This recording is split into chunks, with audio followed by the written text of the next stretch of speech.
Good morning, good afternoon, or good evening. I hope your coffee is warm, and welcome to a new Best Commanders, Most Popular Commanders of the month, September.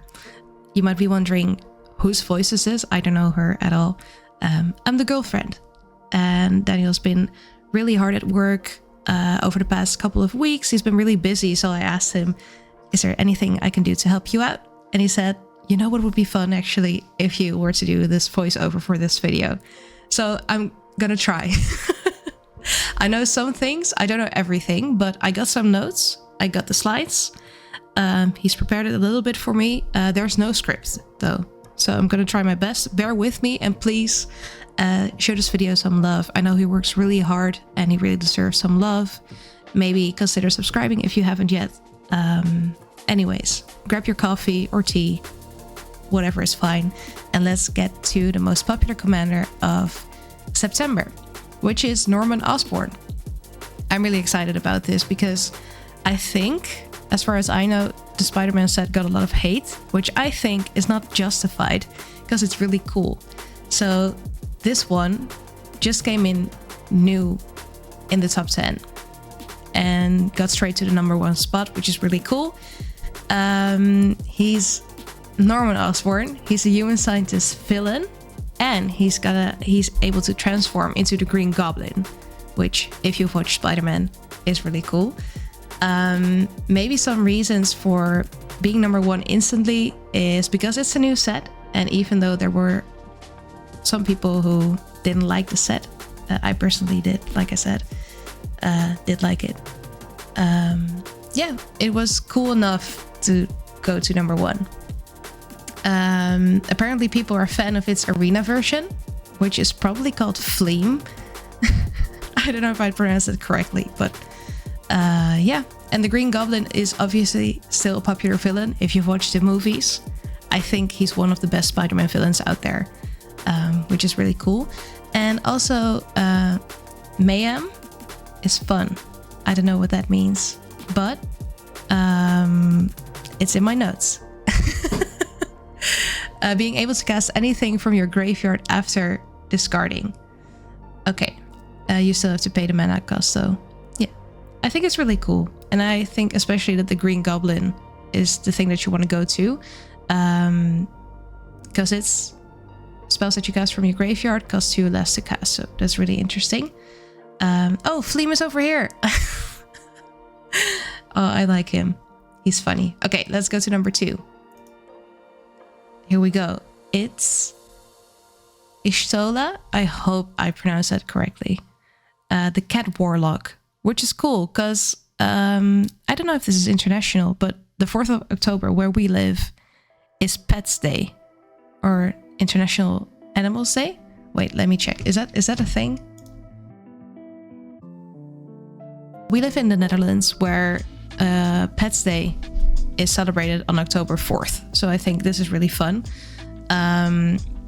She gained 1 position, and it's her fifth time in the top 10, which is why there's a special weapon design. So on the left, you see your own weapon, and the right one is based on her character. So the moon shape is for arcane power and cat-like heritage. So she's a night creature, or at least she looks like a night creature. I don't know everything about her. The orb at the center shows the ether instead of the purple, which is like her sightless eyes. Oh my god. Okay, that's true. I've never noticed that. Okay, cool. The weapon is graceful yet deadly, just like her, which is true. It has a healing pass and destructive presence. That's really cool. I need to stop saying that. That's really cool. I'm so sorry. The sight after she becomes blind is different from normal sight, so either is her vision. I think that's really awesome. Yeah. Okay, on to number 3, which is Hearth-Hull, the Worldseed, the legendary artifact spacecraft. I don't know this card at all, actually. This is the 2nd time in the top 10, and it's actually lost 2 places. And there are some cards that you can combine with it really well. So I got those as well. Mind you, I did not prepare this. This is my boyfriend's doing. First of all, it's the Gitrog monster, which I really like. It's frog horror, it has death touch, and at the beginning of your upkeep, sacrifice the Gitrog monster unless you sacrifice a land. You may play an additional land on each of your turns. Whenever one or more land cards are put into your graveyard from anywhere, draw a card.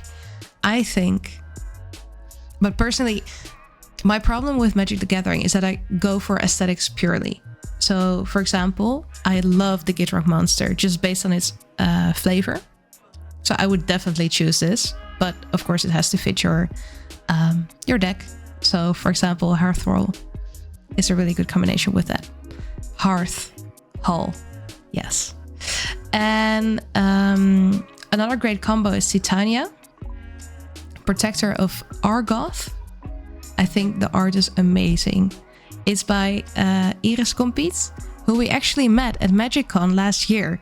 She was really nice, and we got some art, which we hung up on the wall, which was really cool. And she was so nice and so talented. So I love this art as well. It's an elemental, and when Titania, Protector of Argoth, enters the battlefield, return target land card from your graveyard to the battlefield. And whenever a land you control is put into a graveyard from the battlefield, create a 5/3 green elemental creature token. So once again, it goes really well with Hearth-Hull. So there you go. Oh, there's even more cards. Okay. That's nice. Then we have Morog, Fury of Akum. I hope I pronounced it correctly. And Azusa, Lost But Seeking. I think that's a beautiful card. I think it's probably a special edition or a special card. I don't know, but it's really nice. You may play 2 additional lands on each of your turns. And that's really nice, of course, for your mana ramp. Okay, next up is Kefka. This is actually the 4th time that Kefka is in the top 10. They gained 4 places, which is impressive. And to celebrate this, we have a little D&D character. So how would Kefka translate to D&D as a villain, or like a monster, which you can defeat? Okay, so here goes. Kefka was once the king's glittering entertainer, but his terrifying laugh keeps with people all the time now. He doesn't just want to win, he wants to burn the whole world. So that's actually quite scary. Someone you really would like to defeat. And if you look at the Court Mage version of Kefka, that's actually terrifying. So the D&D character would have really unpredictable magic. They never fight logically. Fighting against the enemy, expecting illusions and tricks. Then the real destruction begins. They might make you fight your own allies, stumble through dream visions, or believe that the battlefield is on fire when it isn't, until it is. So it's actually kind of a roulette as to what you can expect. Then it's a cruel spectacle. Kefka doesn't just kill, he humiliates. So they might freeze a hero mid-swing to mock them before destroying them, or defeating them feels like surviving a sadistic theater show, which you do kind of want to do, defeat him, which is pretty difficult, I would imagine.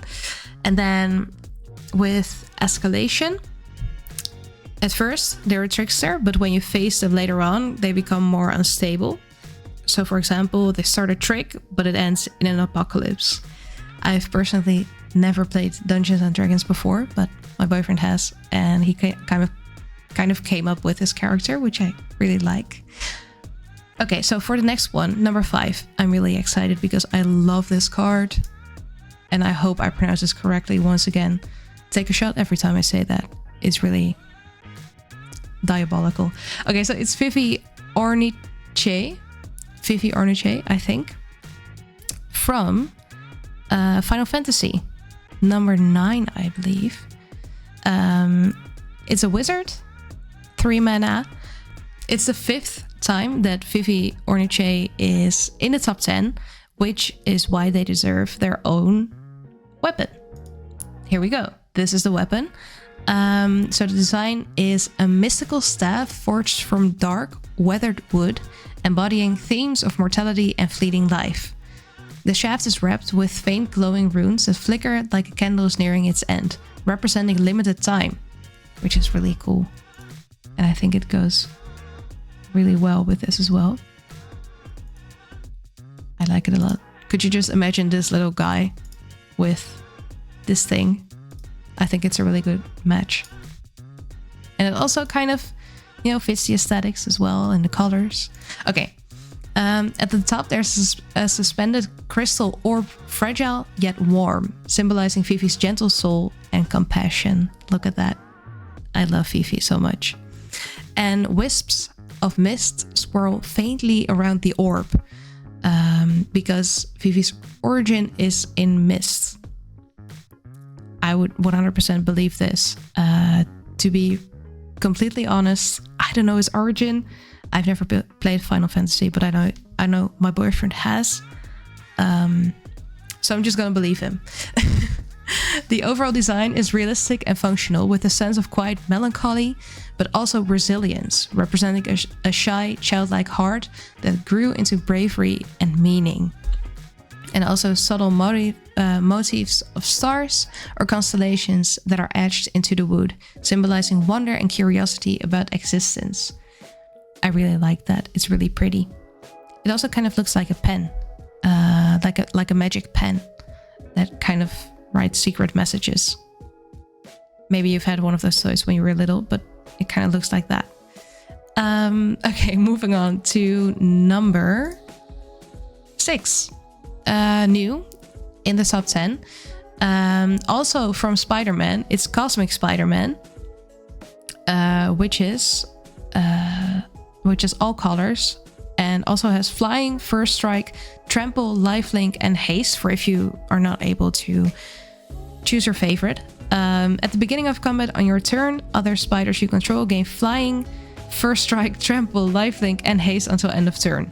So to me, it sounds like kind of an overkill, but I think it's also really cool if you want to kind of like completely demolish your opponent with literally everything. Flying, first strike, trample, lifelink, haste. Just imagine an army of little spiders attacking your opponents. I think that's brilliant. Okay, so this was actually their first time in the top 10. Why is it popular? Probably because it's from the new set, the Spider-Man set, and it has an interesting mechanic of granting all spiders flying. Oh yeah, that's what I said. Nice. Okay, I was ahead of the notes. Let's go. And it enables commander players to play all Spider-Men and women. Oh, because of the colors. Yeah. Okay, cool. So you would actually be able to combine, because you have all colors, I think. You would be able to combine all Spider-Man, spider people in your deck, which is really exciting, actually. Okay, so moving on to number 7. I'm talking way too long, probably. I'm sorry. Okay, so this is the third time that this card has been in the top 10. So once again, entering at number 7 is Teval, I hope, the Balanced Scale, which is a spirit dragon, 4 mana, with flying, and whenever it attacks, mill 3 cards. Then you may return a land card from your graveyard to the battlefield tapped. That's actually really cool. Whenever one or more cards leave your graveyard, create a 2/2 black zombie druid creature token. So this one's really strong. You don't want to be up against that one. I think it's really cool. And let's just take a look at the art. It's by Chris Ron. Look at this. It kind of looks like maybe Thor, the god of thunder, trying to slay the dragon, which is really cool. I really like this. So once again, it's by Chris Ron. And it's from this year. So that must have been Torkir. I'm so sorry. I knew it was from the dragon set. I think this is really cool. And a very deserved third time in the top 10. Next up is Edgar Markov, someone you probably know if you're watching this video, a very popular vampire knight who has already been in the top 10 for 6 times. He's re-entered once again, just like vampires kind of like escape death constantly. He's a vampire knight with eminence. Whenever you cast another vampire spell, if Edgar Markov is in the command zone or on the battlefield, create a 1/1 black vampire creature token. He has first strike and haste, and whenever he attacks, put a +1 counter on each vampire you control. I think he kind of looks like a vampire king. Maybe he is. I'm not 100% well versed on all the lore surrounding the Markov family, but I think he's some kind of a king. He looks like a king. And he's also, he's trying to build his like vampire army and his vampire servants and everything. So I think that's also the creating of the creature tokens. Okay, so because it's the 6th time in the top 10, we're gonna look at what happens if you could play a commander next to Edgar, which would be Veto. So Edgar is usually played with a combo where you gain life, have an ability that deals damage when you do, and have an ability that heals you when you deal damage. It's an instant kill. So the right-hand man for Edgar would be one of these abilities on a stick. It's also a vampire. Yeah. Whenever you gain life, target opponent loses that much life. And creatures you control gain lifelink until end of turn. That's really cool. Next up, we had a Final Fantasy villain. And now we have a Final Fantasy hero on number 9, which is Cloud. You probably know him because he's really popular. He's already been in the top 10 for the 4th time this time. Which is why he deserves his own Dungeons and Dragons character. So instead of the villain, he's going to be the hero. So we have one villain and one hero this episode, which is really nice. So he would have the blade that speaks. Cloud doesn't need to talk much. His massive sword is his language. I didn't make these notes. Okay. It sounds like an innuendo. It might be, but he does have a giant sword. Okay, next up, Soldier's Discipline. He's trained to be faster, stronger, and sharper than any normal fighter.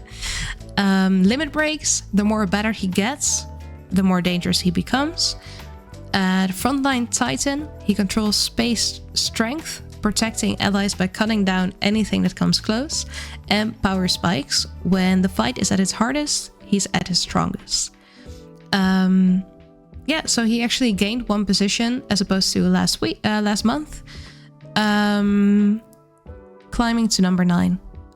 And last but most certainly not least, because this is definitely my favorite, is Miss Bumbleflower. I love her so much. I love the Bloomburrow set. It's definitely my favorite. I hope that in 2027, I know it's not going to be in 2026 probably, but in 2027, there's going to be a second Bloomburrow set in that whole plane, because I love the set so much. And Miss Bumbleflower is definitely one of my favorite cards from the set.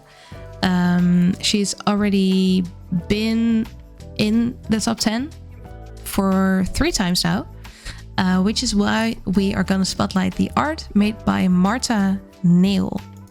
Look at this. She has, I know Miss Bumbleflower makes these pastries. What were they called again?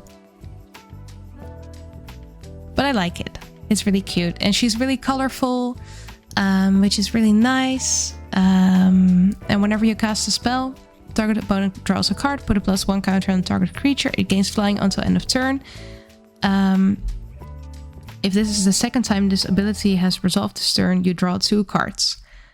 So I don't know if the flying comes from eating the little pastries, but probably. I don't know what she put in the pastries, but I bet it's colorful.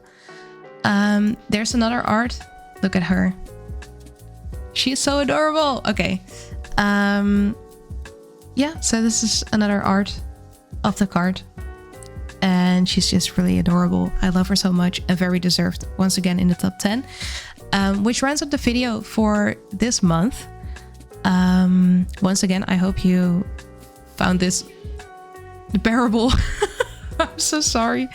I hope it was okay. I'm really glad you stayed for the whole video. So thank you so much for watching or listening, however you consume this video.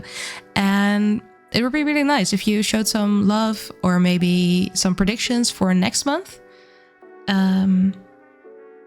And maybe consider subscribing once again, because I know my boyfriend really works hard on these videos. So it would be really nice if you, yeah. I know he said like something that only, I think it was 3% of the people who watch his videos are actually subscribed. I'm not 100% sure on that metric, but yeah, do consider subscribing. Thank you so much for watching, and maybe see you or hear you sometime in the near future. Bye!